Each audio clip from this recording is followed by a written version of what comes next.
So I have been collecting watches for almost 2 years. Now in that time I've owned 3 different chronographs, however to this day I don't own any of them. For whatever reason, the chronographs that I've owned have never hit the mark, and not enough anyway to continue to be in my collection. And over the past few months I've been determined to find the ultimate affordable chronograph, and I think I might have found it. One small step for man. Your courage, Miss.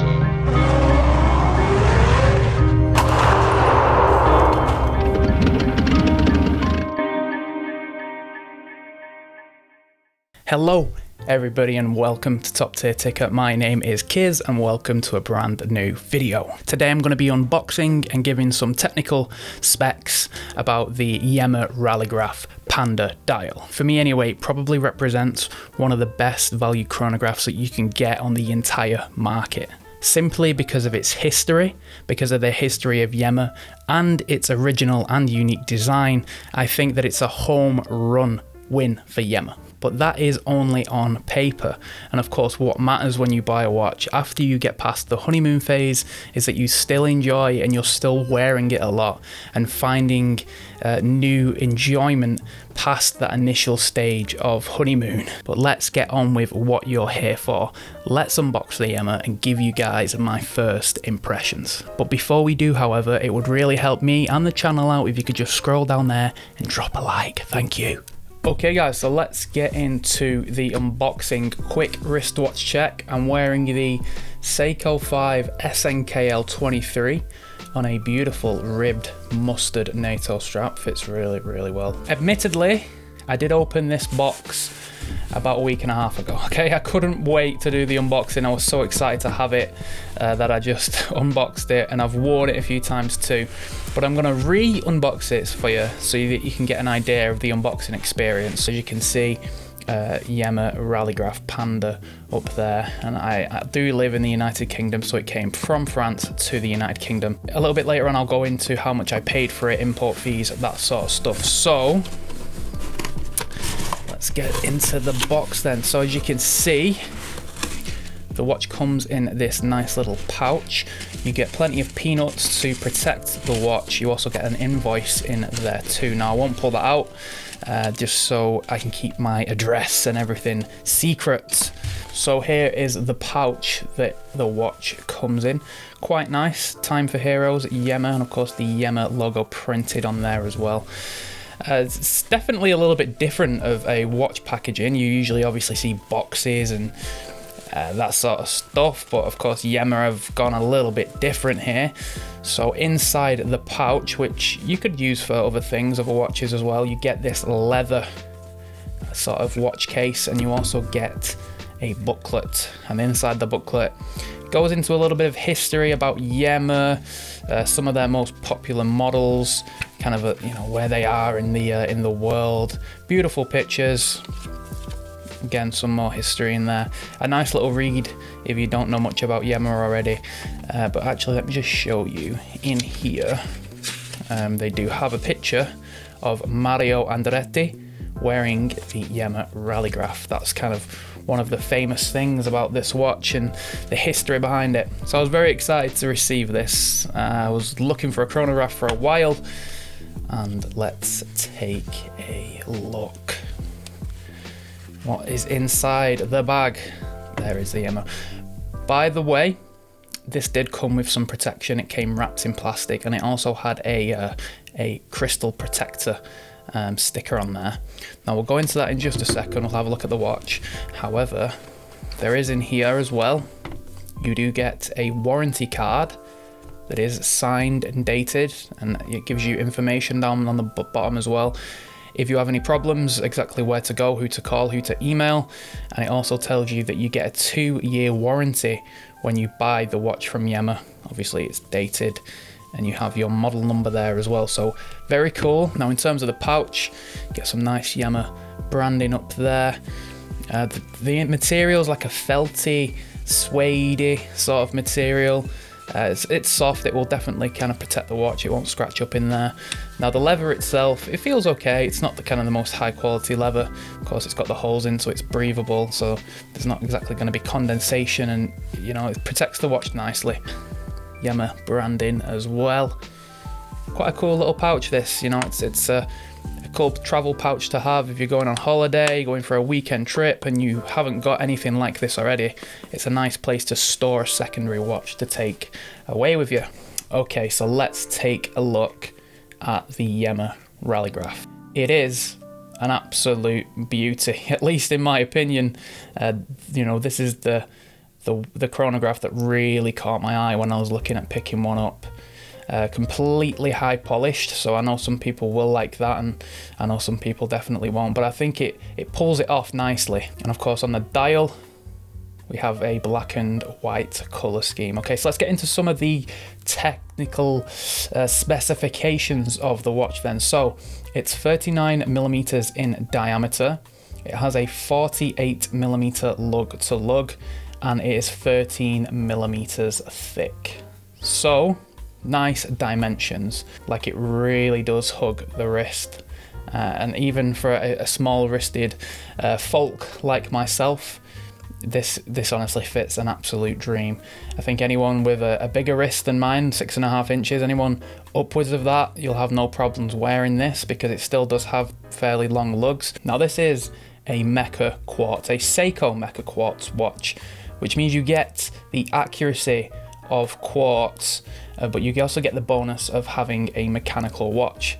So what I'll do now is I'll quickly just start the chronograph. Now this has a really snappy motion to it, as if this was a mechanical chronograph. And as you can see, once you click it in, you get that nice clean sweep of the seconds hand. Now one downside to this movement, or at least some people would consider is a downside, I certainly don't, I actually consider this as a positive, is that there is no running seconds. Of course at the moment we have the chronograph going, and that is timing how many seconds we are attempting to time anyway, at least with the chronograph.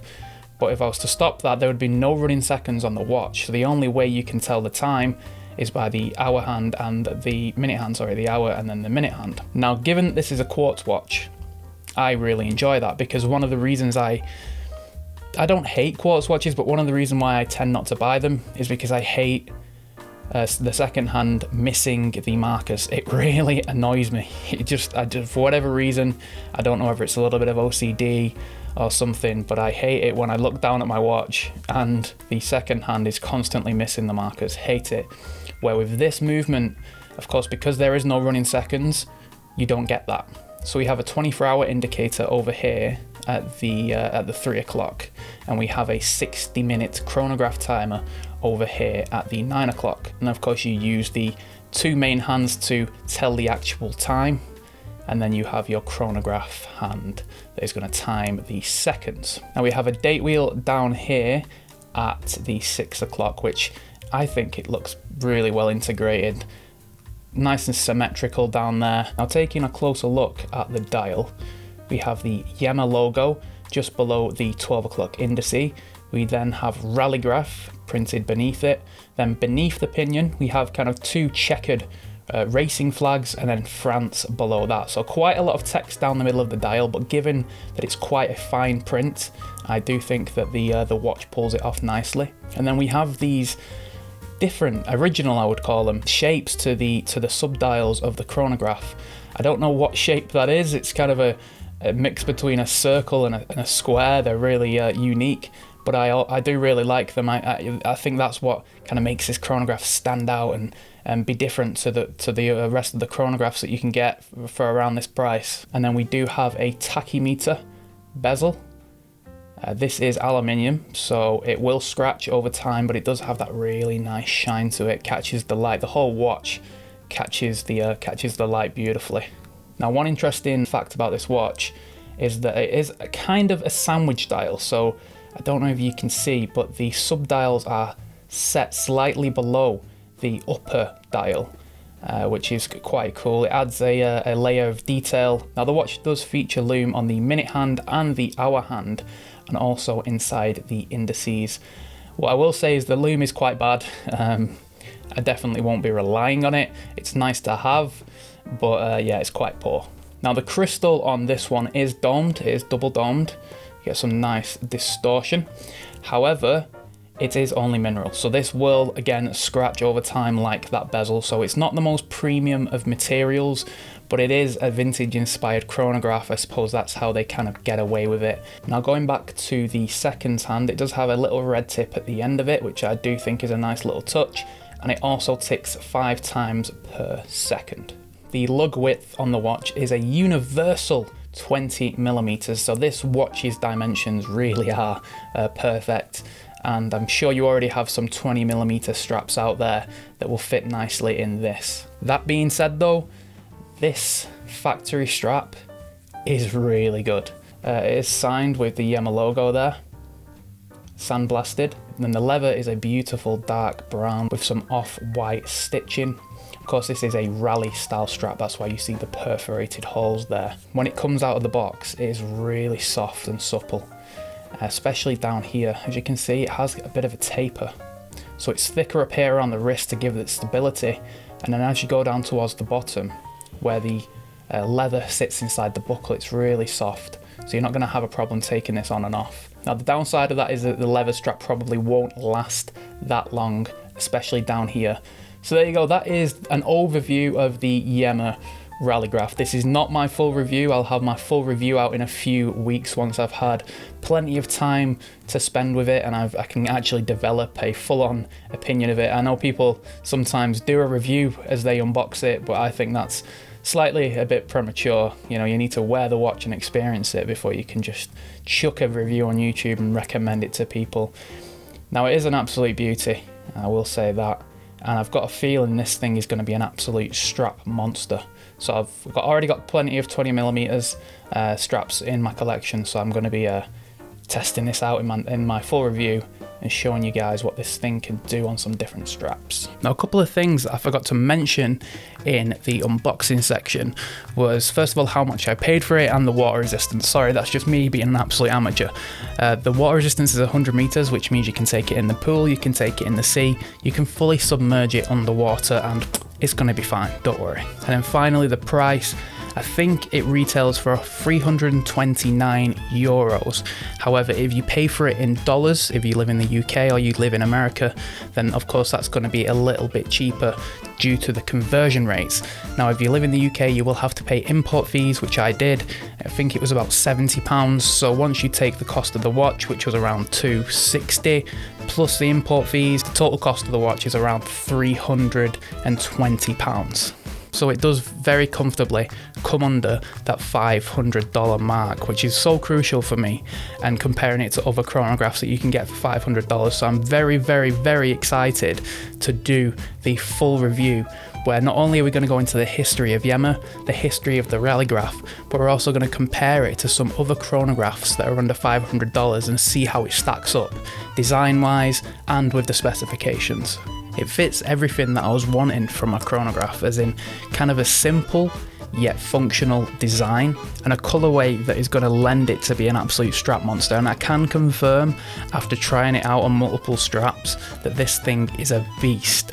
It can fit almost any color strap, any type of strap, and I'm fully enjoying it. In fact, I'll give you a little sneak peek of the strap I'm currently using. I'm using a navy and white striped NATO strap, and it just looks so good. Okay guys, thank you so much for watching. I really hope you enjoyed today's video. If you did, again, drop it a like, thank you, and I'll catch you in the next one. Okay, bye bye.